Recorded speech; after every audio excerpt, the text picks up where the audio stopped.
Alrighty guys, here we are, hole number 3. We're going to take a look at here. See what they give us. Side wind. That makes things interesting. Not a very good shot for going off of this fairway. Typically it doesn't have quite enough backspin to make this effective. So you'll want to avoid this. One of the things that I do sometimes do is this rough bump here though. So that is always going to be a possibility.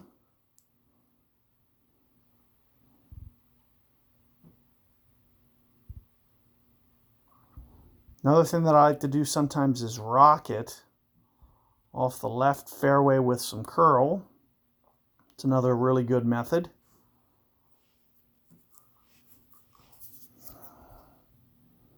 Very consistent. When you go rock it, you can go rock it right off this edge with kind of a tighten, and then curl it, and 5-6 backspin is ideal. What I'm thinking about here is maybe 2-3 topspin and just bumping this, especially with the low wind. Maybe just slight bit of power here. In terms of my ring play, I might go just a little bit beyond typical max, which is about 2 rings here. This is about 1.75 per ring. As I mentioned, maybe just a little touch of overpower. So this is one of the disadvantages to this method. As you can see, I caught a great ball, and the great ball is going to cost me. If I would have had a perfect, it would have rolled up there right by the pin. A good chance for a hole-in-one, but I wanted to at least show you that method because I think it's a really reliable one for a rookie. Other than that, we're going to need to go that rocket shot.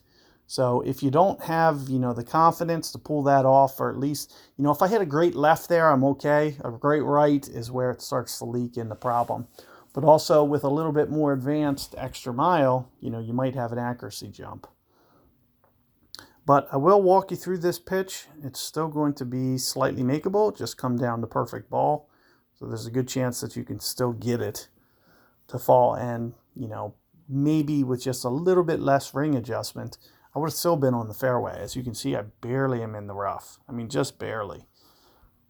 Just another inch or two and I would have stayed on that fairway.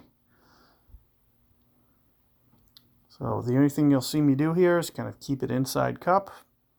Make sure that I don't short hit it. And other than this, perfect ball timing.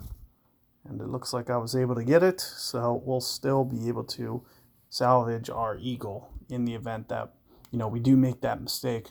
But do keep in mind, that rocket shot that I mentioned. As I mentioned, we'll go take a look at it real quick.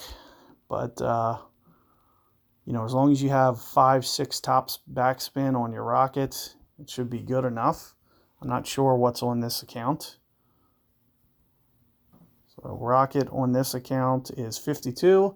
It should just be enough. The power is going to be my biggest issue. It looks like rocket 7 is going to be probably the minimum that you'd want to try that shot. You're going to need to utilize all this curl. You're going to have to land on the very kind of right edge of that fairway as well. And it's probably barely going to be able to, curl enough. So the more advanced your rocket is, the easier that becomes. So good luck there. See you guys on the next one.